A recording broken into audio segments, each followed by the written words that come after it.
복음의 사람은 승리합니다. 이번 학원복음화 메시지 몇 가지 질문을 하셨습니다. 나는 왜 안 되는가? 준비하는 과정입니다. 왜 흔들리는가? 우리는 흔들리는 존재가 아닙니다. 흔들릴 수 있는 존재가 아니라고요.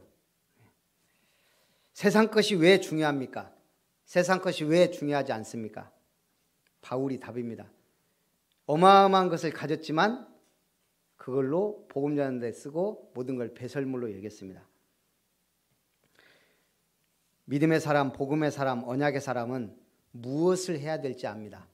그 모델이 로마서 16장 인물들입니다. 오늘 하나님의 은혜가 임하시길 주님의 이름으로 축복합니다.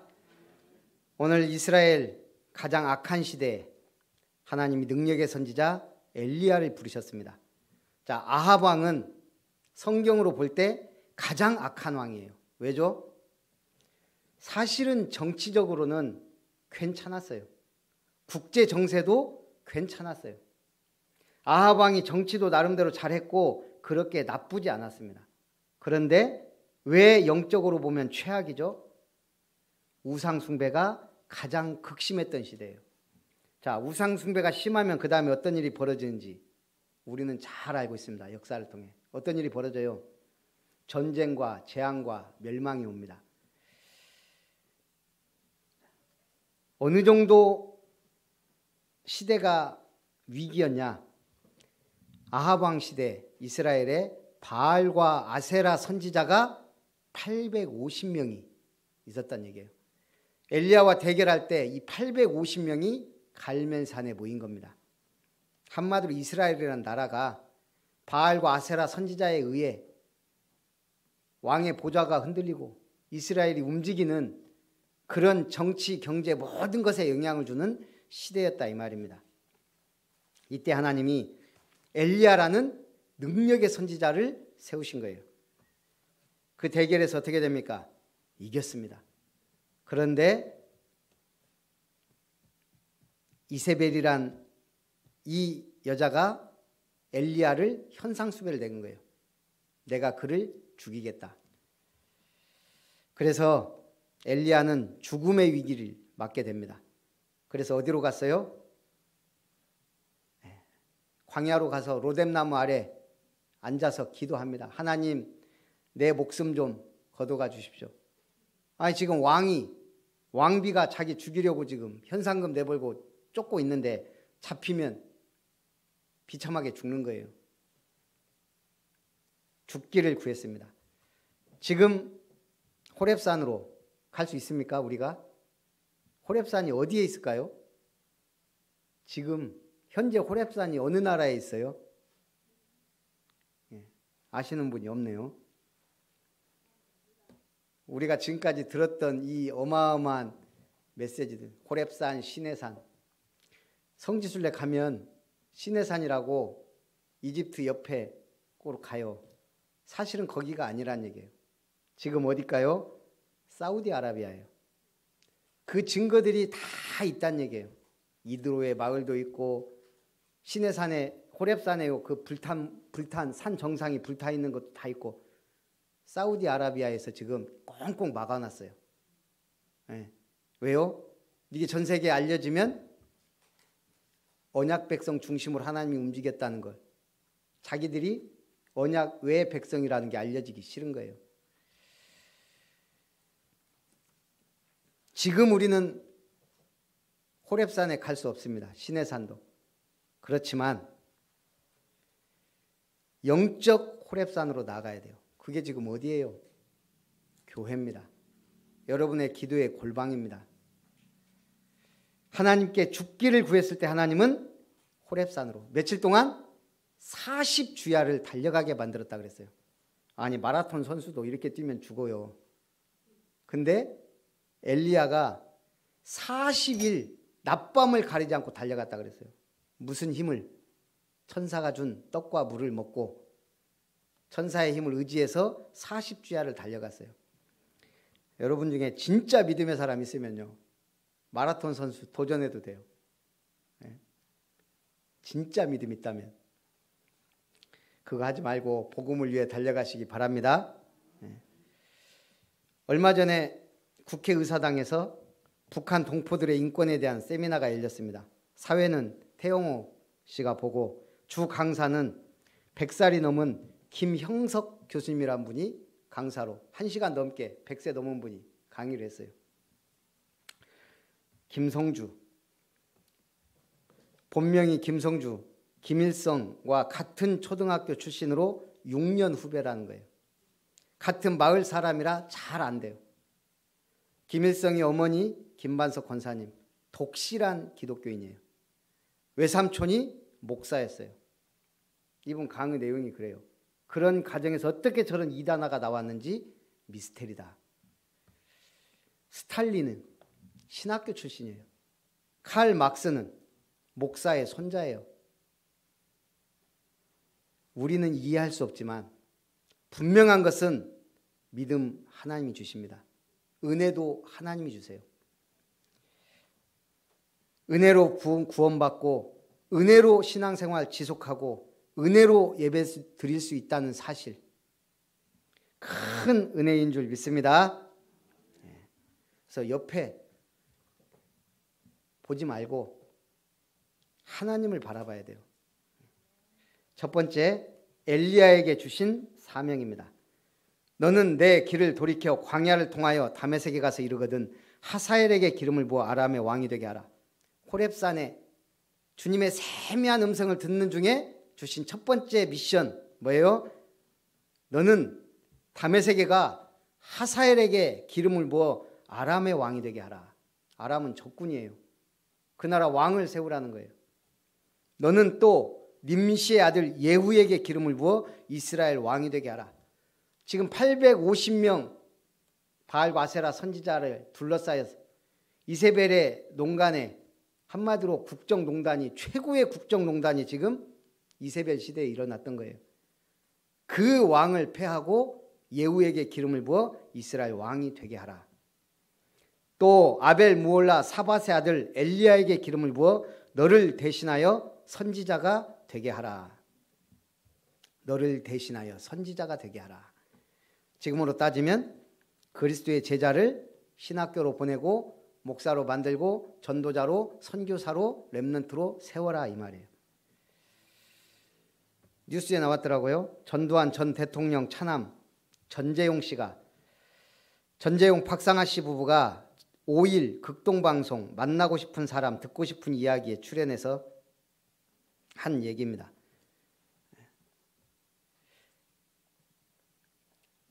진행을 맡은 김장한 목사가 지금 이 나이에 신학대학원에 합격했다던데 깜짝 놀랐다. 왜 갑자기 신학대학원을 가게 됐냐라고 묻습니다.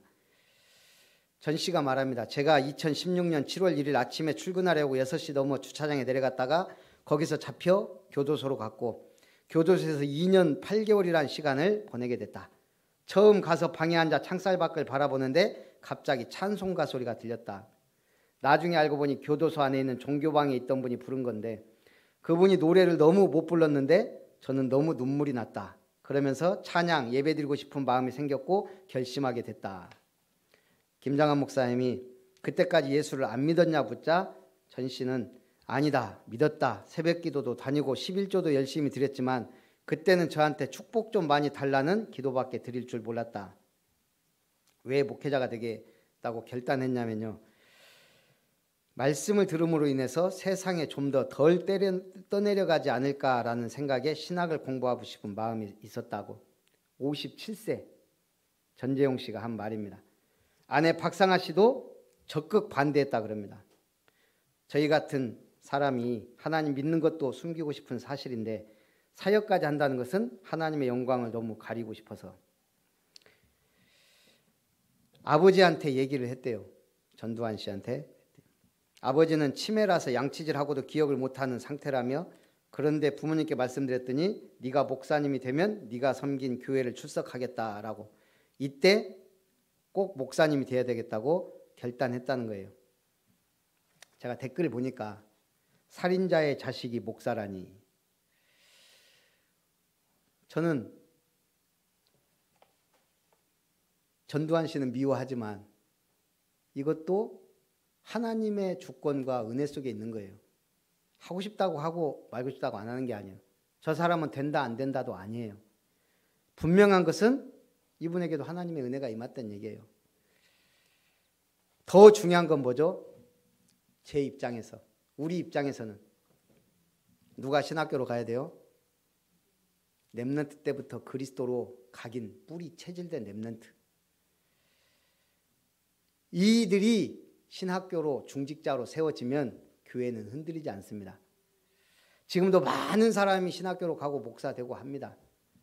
저는 저 같은 사람이 목사로 부름받았기 때문에 특별히 다른 사람에 대해서는 정죄할 이유도 근거도 없어요. 중요한 건 진짜 복음 가진 렘넌트들이 일어나야 된다는 거예요. 하사엘의 칼을 피하는 자를 예후가 죽일 것이요 예후의 칼을 피하는 자를 엘리사가 죽이리라.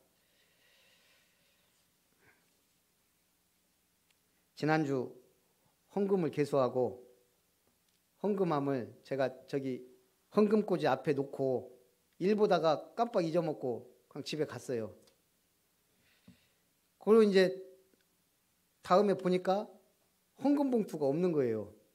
헌금함을 이거 어디 갔지? 봐도 없어요. 보겸이가 자기가 헌금꽂이에 꽂았다는 거예요. 에? 헌금 봉투가 안 보여요. 그래서 어제 하나하나 찾았는데 지 나름대로 지가 꽂고 싶은 데다가 2개, 3개씩 나눠서 이렇게 꽂아놨더라고. 한참 찾았다니까요. 근데 더 놀라운 거 아까 자기 이름 가리키면서 여기가 지 헌금 꽂이 함이래요. 한글 몰라요. 기억 니은도 모르는데 자기 이름은 알아요. 참 신기하죠. 그림으로 아는지 뭘로 아는지 알아요.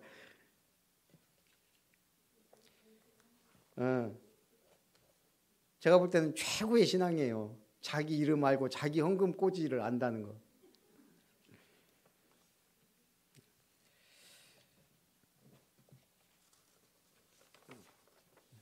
제가 똑똑한 줄은 알았지만 아주 대단히 똑똑해요. 왜 저렇게 똑똑하게 잘하죠? 그 배경이 있는 거예요, 뭔가.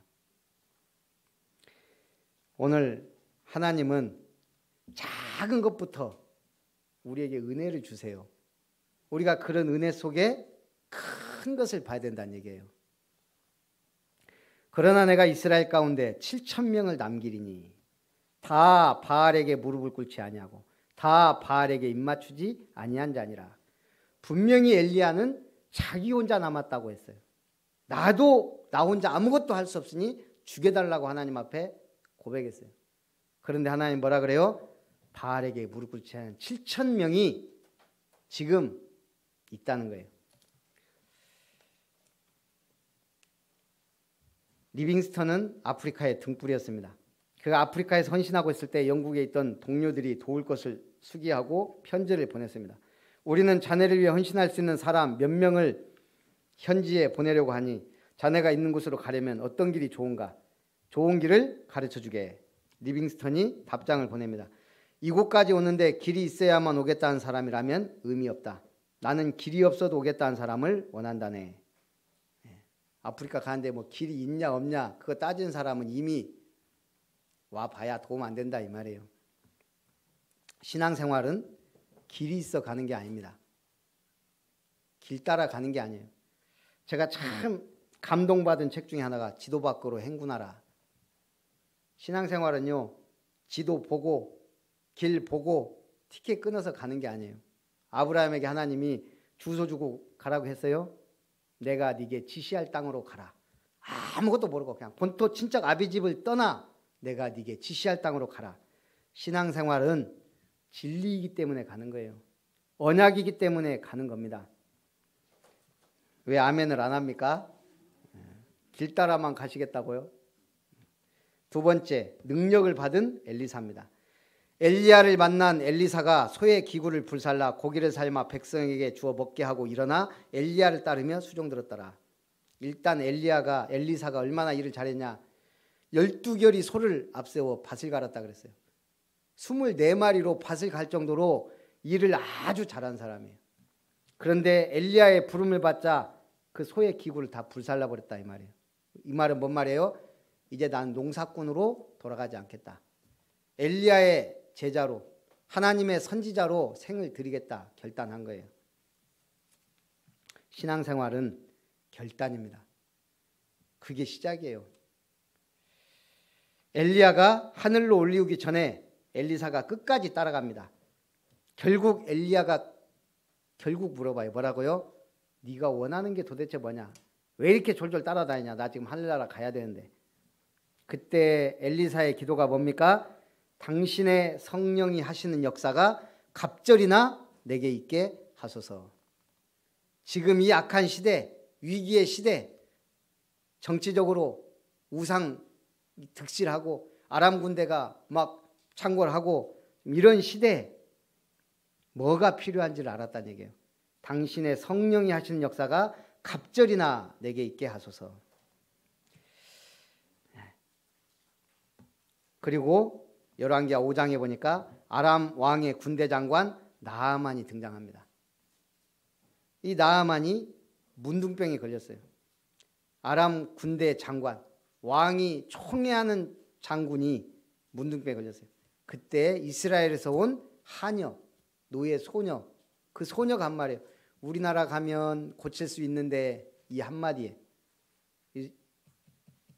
아람 왕이 편지를 써서 이스라엘 왕에게 보냅니다. 우리 장군이 문둥병에 걸렸으니 고쳐주시오. 왕이 어떻게 했어요? 강대국의 사신이 편지 들고 왔는데 문둥병 고쳐주라는 거예요. 왕이 한탄합니다. 이 사람들이 우리를 지금 공격하려고 빌미를 하는 거 아니냐 어쩌냐 여러 가지 생각이 들었겠죠. 누구를 지금 몰랐어요? 이스라엘에 엘리야, 엘리사 이런 선지자들이 있다는 사실을 잊어먹으니까 걱정하고 있는 거예요. 엘리사가 등장합니다. 나에게 보내십시오. 그렇게 해서 치유해 줍니다. 적군의 장군을 치유해 줘요. 신기하죠. 오늘 열왕기하 6장에 그랬는데 지금 쳐들어왔다는 얘기예요. 그게 마귀의 특성입니다. 이 말세 때는 마귀가 어떻게 활동한다고요? 자기 때가 얼마 남지 않음을 알고 집중적으로 공격합니다. 온 세계를 믿는 자들까지 할 수만 있다면 속이고 넘어뜨리고 배도하게 하는 시대가 온다 그랬습니다. 그러나 끝까지 견디는 자는 구원을 받으리라. 일본 사람들이 우리나라 여행하면서 놀라는 것이 있대요. 한 10년 전부터 혐한 이 아베 정권이 계속 위기 올 때마다 한국 때리기, 북한 때리기 하다가 때릴 거였으니까 이제 한국 때리기 하다가 이 혐한이 지금 굉장히 심해졌어요. 일본은 서적 책방에 가면 반드시 혐한 서적 코너가 있다는 거예요. 그것도 베스트셀러. 돈 되니까 큰 대형 출판사, 1위 출판사까지도 다 찍어낸다는 거예요. 그래서 한국만 때리고 욕하고 뭐 오지겠으면 한국 대사였던 사람이 가갖고 한국인으로 태어나지 않아서 다행이다 뭐 이런 책 쓰고 그럼 베스트셀러 되고 막. 일본 사람들이 늘 혐한 방송이 따로 있대요. 아예. 인기가 있으니까. 그래서 한국 오면 이 사람들이 놀란다는 거예요. 한국에는 반일은 있지만 혐한이 없어요. 책방에 가도 거의 혐일 서적 찾아볼 수가 없어요.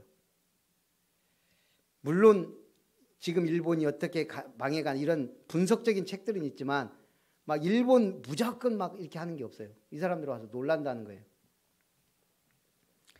한마디로 우리나라는 피 흘린 민주 사회를 만들어낸 국가예요. 성숙한 민주 시민들이 사는, 거기다가 정이 있어요. 그러나 제가 볼 때는 복음이 바탕이 된 나라입니다. 기독교 영향이 굉장히 크다고 생각해요. 지금 우리 민족성, 전 세계 지금 코로나 때 대비하는 이런 모든 것들이 저는 이 기독교의 바탕이 있다고 생각합니다. 그 전에 우리나라가 어떻게 살았는지 보면 알잖아요.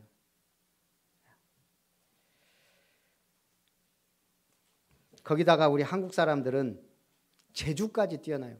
머리 좋은데 재주가 뛰어나. 그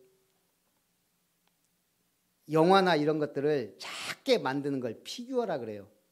그러니까 홍콩에서 세계 최고의 피규어 회사가 핫토리라는 회사입니다. 거의 똑같이 만들어낸대요. 그 배우들의 표정까지. 제가 이렇게 보니까요, 그 다음 뉴스인가 이렇게 보면 굉장히 사실적으로 보이잖아요. 근데 그거 만드는 주체들이 한국인들이에요. 한국 사람들이 거기 가서 그 실력이 있으니까. 그렇게 해서 세계 최고의 회사를 만드는데 어느 날 한국도 피규어 시장이 막 커지고 하니까 이제 뭐 홍콩에 있으나 여기 있으나 큰 차이가 없으니까 한국으로 이 사람들이 이제 온 거예요. 지금 그 핫토리라는 회사가 비난이 쇄도하고 있다는 거예요. 너무 수준이 떨어지는 제품들을 만들어내니까. 그래서 어쨌든 하나님이 우리에게 주신 재주가 있어요. 오늘 우리가 하나님의 능력으로 살아야 됩니다. 그 중에 최고는 복음이에요. 그리고 우리에게 주신 재능과 달란트가 있어요. 더 큰 게 뭐죠? 예전부터 이 사람들을 연구하고 성공한 사람들 연구한 사람 내놓은 게 있어요. 특징이 뭐겠어요? 성공한 사람들. 천재적인 두뇌? 아니라는 거예요. 한마디로 말하니까 열정과 끈기. 이게 있는 사람은 머리가 지독히 나빠도 성공하더라는 거예요. 열정과 끈기. 오늘 엘리야와 엘리사의 도단성 운동은 7천 제자 운동이요. 대적을 물리치고 세계에 하나님을 알린 운동입니다. 7천 제자 운동. 아람 군대를 물리친 전 세계의 하나님의 살아계심을 증거한 운동. 오늘 아람 왕이 신하들 모아놓고 얘기한 거예요. 우리 중에 내통하는 자가 있다. 아니면 우리가 공격하려고만 어떻게 이스라엘 왕이 거기를 알고 그 부분을 대비하느냐. 어느 놈이 지금 내통하느냐. 그때 그 신하 중에 한 사람이 말합니다. 그게 아닙니다. 이스라엘에 엘리사라는 선지자가 있는데 왕이 침실에서 하는 말까지도 들을 정도로 대단히 영적인 선지자가 그 나라에 있기 때문입니다. 당장 잡아와라 이렇게 된 거예요. 그래서 오늘 아람 군대가 지금 쳐들어와서 그 엘리사 한 명 잡겠다고 뺑뺑 그 성을 두른 거예요. 사환이 일어나 보니까 지금 아람 군대가 막 둘러쌌거든요. 큰일 났습니다. 주인님. 그때 뭐라 그래요? 우리와 함께한 자가 저들과 함께한 자보다 많다. 그래 놓고 기도한 거예요. 하나님 저 청년의 눈을 열어서 보게 하옵소서. 눈을 열어봤더니 뭐가 보여요? 하늘에 불말과 불병거가 동원되어 있는 걸 본 거예요. 어떻게 이겼어요? 그 불말과 불병거가 일제히 공격했나요? 아람 군대를? 아니에요. 엘리사가 기도한 대로 저들의 눈을 어둡게 하옵소서. 이 사람들의 눈이 다 어두워져서 지금 여기가 어딘지 저긴지 몰라본 거예요. 나를 따라오라. 내가 인도하겠다. 그래서 그냥 눈먼 봉사들 끌고 왕이 있는 사마리아 성으로 들어간 거예요. 그리고 나서 뭐라고 기도해요? 저들의 눈을 열어주옵소서. 눈 열어보니까 자기들이 적진 한가운데 포로가 돼버린 거예요. 그냥. 왕이 뭐라고 합니까 오늘? 내 아버지여 저들을 치리이까. 왕이 선지자에게 내 아버지여. 그때 선지자가 뭐라고 합니까? 우리가 전투해서 사로잡았던들 포로를 죽이면 되겠습니까? 물과 떡을 주어 먹게 하고 돌려보내십시오. 그냥 총 한 자로 안 쏘고 승리한 거예요. 싸우지 않고 이긴 겁니다. 그리고 이들이 돌아가서 다시는 쳐들어오지 못했다. 싸우지 않고 이기는 것. 그게 뭡니까? 지금으로 따지면 사랑입니다. 사람들은 사랑받기 원하고 이 사랑에 대해 그릇된 인식이 크게 세 가지가 있다는 거예요. 우리는 사랑받으며 행복하게 살기를 갈망하는데 사랑이란 것을 잘 알고 써야 된다 이 말이에요. 첫째, 사랑은 받는 것으로 오해합니다. 자꾸 사랑 받으려고 안달이 나 있어요. 성경은 뭐라 그래요? 사랑은 주는 것이다.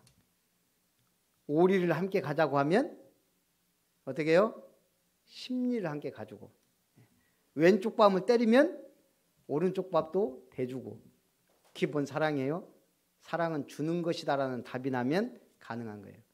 사랑은 따라합니다. 받는 것이 아니고 주는 것이다. 왜요? 사랑 받았으니까. 받은 사람이 주는 거예요. 하나님의 큰 사랑 받았으니까 받으려고 하면 어린아이 신앙이 되는 거예요. 사랑을 받으려고 하면 이제 그때부터 어린아이처럼 되고 인정받기 원하고 자리 때문에 시험 들고 그런 거예요. 주는 겁니다. 교회는 무조건 다 내놓는 곳이에요. 시간도, 물질도, 몸도, 모든 걸 헌신하는 것이. 왜요? 다 받았으니까. 두 번째, 사랑은 자신의 내면에 깃든 능력임을 알지 못하고 대상에 매인다는 거예요. 우리 사랑한다 그러면 누군가를 떠올려요. 대상자를 찾아요. 사랑은 뭐다? 내 안에 있는 능력이라는 거예요. 그런데 우리는 자꾸 대상에 매이니까 짝사랑을 하게 돼요. 또 첫사랑이란 개념도 뭐예요? 자기 이상형에 맞는 대상을 만났을 때 그 감정을 느껴요. 누군가를 사랑한다는 건 결국 대상에 매여 있는 거예요. 예수님은 어떤 사랑을 했죠? 전 인류를 위해 십자가 지셨어요. 그게 하나님 사랑이에요. 전체를 봐야 돼요. 그래서 우리는 뭘 봐야 돼요? 영적 문제에 있는 자. 그래서 지금 계속 류 목사님 강조하는 게 뭐예요? 빈 곳 찾아가라는 거예요. 그리고 세 번째, 사랑을 우리는 오해하고 있어요. 사랑은 뭐다? 기술입니다. 기술. 고도의 기술이에요. 인격이 뒷받침돼야 되고 내 인격과 수준이 뒷받침돼야 제대로 할 수 있는 게 사랑이란 거예요. 인격, 됨됨이를 갖추어 나가는, 그래서 훈련이 필요해요. 왜냐? 기술은 한순간에 쌓아지질 않아요. 훈련에 의해서 쌓아져요. 제가 엊그제 TV 보니까 요즘 학폭 논란이 막 계속 되잖아요. 그게 이제 무슨 TV인가 해서 그걸 추적하는 거예요. 한 소방관이 여기에 이제 휩싸인 거예요. 학폭 논란에. 그러니까 이 사람 지금 막 난리가 난 거예요. 소방서도 난리가 나고 막 동료들한테서도 막 따가운 눈총. 학교 다닐 때 당했다는 친구가 SNS 올리고 막 뻔히 누군지 알 정도로 나오니까. 그래갖고 이제 이게 이제 좀 됐어요. 20년이 됐으니까 이제 TV에서 취재를 해보니까 이 친구가 약간 모자라요. SNS 올린 친구가. 학교 수소문해 보니까 얘가 조금 지능이 떨어지니까 선생님이 이 친구한테 케어를 하라고 얘기한 거예요. 이 친구는 도와준 거예요. 계속. 그런데 어느 날 학폭자로 몰려서 그 어머니가 와서 막 심하게 욕하고 때리고 막 그러고 간 거예요. 그때부터 계속 학교 폭력 당했다고. 이 어머니라는 사람이, 피해자 어머니라는 사람이 학교 선생님 20년 동안 괴롭혔더라고요. 전화해서. 계속 우리 애를 이렇게, 학교가 그랬다. 당신들이 짜고 그랬다. 그러니까 이 가해자도 친구들 만나서 물어보니까 전부 그렇게 기억하고 있어요. 아닌데 그 친구가 도와줬는데, 전혀 폭력이 아니고 오히려 도와준 친구를 가해자로 만든 거예요. 그러니까 그 어머니가 한 얘기, 조금 주입된 듯한 얘기만 이 친구는 계속 하는 거예요. 감정이나 이런 거 없이. 그래서 이제 심리상가가 얘기를 하는 거예요. 왜 저 어머니가 저러냐. 자기 아들이 조금 이 두뇌가 좀 떨어지는 거에 대해서 이게 자기 책임이라는, 그게 이제 있었을 거란 얘기예요. 어렸을 때. 나 때문에 우리 아들이 저렇게 태어났구나. 그러다가 이걸 이제 책임을 자기도 모르게 전가시켰다는 거예요. 이건 내 책임이 아니야. 누군가 책임이, 그걸 도와준 친구한테, 학교 선생님한테, 학교 전체에, 사회 전체에 떠넘기는. 사회 탓이고 학교 탓이고 선생님 탓이고 친구 탓이고. 그 선생님 연락도 안 되더라고요. 얼마나 상처를 받았는지. 전 생각해, 그 선생님은 뭔 죄요. 예. 그럴 수도 있다는 거예요. 이것 뭐죠?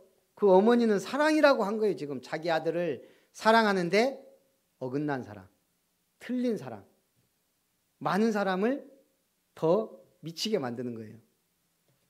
그래서 사랑은 뭐다? 기술이다. 훈련 받아야 되는 기술이에요.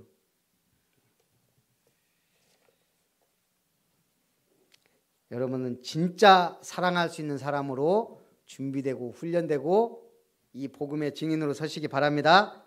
그래서 고린도전서 13장 사랑장에 뭐라 그랬어요? 사랑은 오래 참고, 사랑은 모든 것을 참으며 모든 것을 견디는 것이다. 결론, 교회의 도단성 운동입니다. 자, 이제 우리는 도단성 운동을 해야 됩니다. 뭐 해야 돼요? 왕을 세워라. 렘넌트를 복음 엘리트로, 영적 서밋으로 키우는 운동입니다.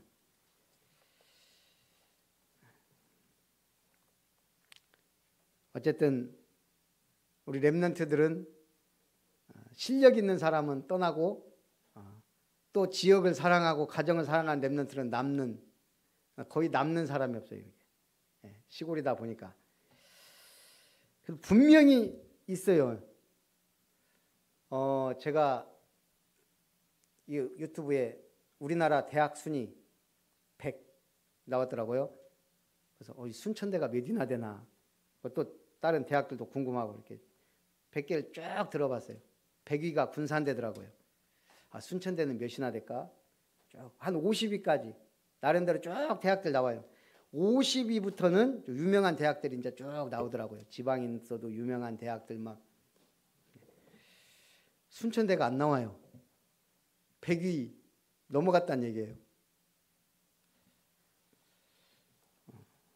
물론 그게 성적이 중요한 건 아니지만 저 기도 제목으로 잡기로 했어요. 순천에 있는 대학이 100위도 안 된다니 말이 안 되잖아요. 앞으로 100위권 안으로 들어오고 명문대학이 될 겁니다. 왜요? 우리가 기도한다면. 그것도 저는 기도 제목이에요. 우리 렘넌트들이 가 있는 대학도 명문되고 막 응답받고 축복받아야 되지만 우리가 있는 지역 중요해요. 어쨌든 여러분 기도 제목은 가만히 살펴보면 많아요. 7천 제자를 모으는 겁니다. 7천 제자는 있다니까요. 모아야 돼요. 왜요? 모아야 복음 운동이 일어나요. 그리고 흩어져서 역사가 일어나는 거예요. 그리고 뭐 하는 겁니까? 아람 군대를 물리쳤습니다. 전 세계 복음 운동의 시스템을 만드는 겁니다. 자, 주님이 마지막 때에 하시는 주 사역이 뭐겠어요? 아까도 얘기했습니다. 영적 전쟁터에서 사단은 지금 자기 때가 얼마 남지 않음을 알고 역사합니다. 믿음이 약한 자들은 배두의 길을 가게 되고 연약한 사람들은 안 나가 신자가 되고 많은 신자가 유혹에 빠져 살게 됩니다. 아이들이 교회를 떠나고 있습니다. 이미 유럽, 미국 교회들 텅텅 비어가고 있다잖아요. 흰머리만 교회에 남고 있어요. 주님은 이 마지막 때에 뭐 하겠어요? 교회를 통해 237 살리기 원하고 렘넌트들이 일어나기 원합니다. 그 응답 속에 있기를 주님의 이름으로 축복합니다. 살아계신 하나님, 오직 여호와의 능력을 힘입기 원합니다. 하늘 문이 열리고 하늘 군대가 동원되는 영적 싸움, 복음운동, 말씀운동의 생명운동의 축복 속에 있게 하옵소서. 이를 위하여 우리 성도님들의 모든 가정과 산업에 복을 주옵소서. 예수님의 이름으로 기도합나이다. 아멘. 받으신